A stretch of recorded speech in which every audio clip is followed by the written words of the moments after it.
Morrison government has suffered its first ministerial casualty on a day meant to celebrate a turnaround in Australia's decade of budget misfortune. Victorian frontbencher Andrew Broad abruptly resigned once lurid allegations of his conduct on a work trip to Hong Kong went public. Police were asked to investigate, but they've tonight declared they've found no breach of Australian law. National Affairs correspondent Greg Jennett reports.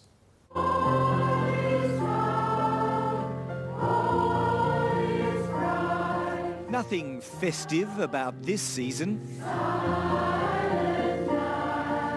A leader's left quaking at the sight of an infant ministry coming unstuck. We have been a good government. This is an unnecessary distraction against the message that we are selling. Andrew Broad's now a life-size Nationals distraction. So help me God. Allegations of his extra ministerial activities documented for colleagues who simply had no idea. Shock sugar baby secret, screams New Idea's latest edition, offering lurid claims of contact with a woman in Hong Kong, starting on a mobile app last month and moving to the glitzy Aqua restaurant. We recommend to visit for dinner. From its towering heights, Andrew Broad's career was in decline, even if he couldn't see it then. I think it's obviously a disappointing result. He came home aware the allegations by the woman named only Amy could pose a risk, so he told his leader. When did he tell you? A couple of weeks ago. Did you do anything about it at the time? Yes, I told him to contact the Australian Federal Police, which he did.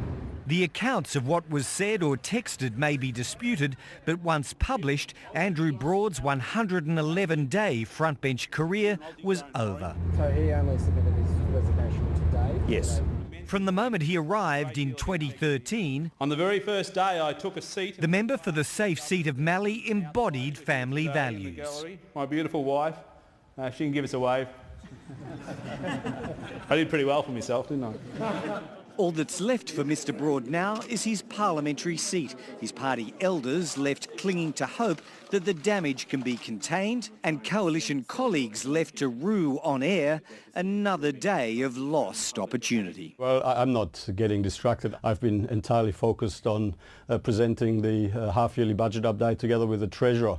The first ministerial casualty of the Morrison government means Australia's 30th Prime Minister suffers the same travails as its 29th. But because the government's leadership group knew of Andrew Broad's exposure to trouble 2 weeks ago, there was time to manage his departure. Instead, it was left to sink the story of economic achievement. The coalition was so desperate to end the era. The Tees thinks the document gets heavier every year. Lifted by booming revenues, Treasurer Frydenberg's the first in a decade to be so close to a surplus he can almost touch it. Today's budget update numbers are the best for Australia in over a decade. The $14 billion hole forecast only 6 months ago has shrunk to just $5 billion for this year, and the slimmest of surpluses for next year doubled. So the improvements in this mid-year update are more a function of good luck than good management.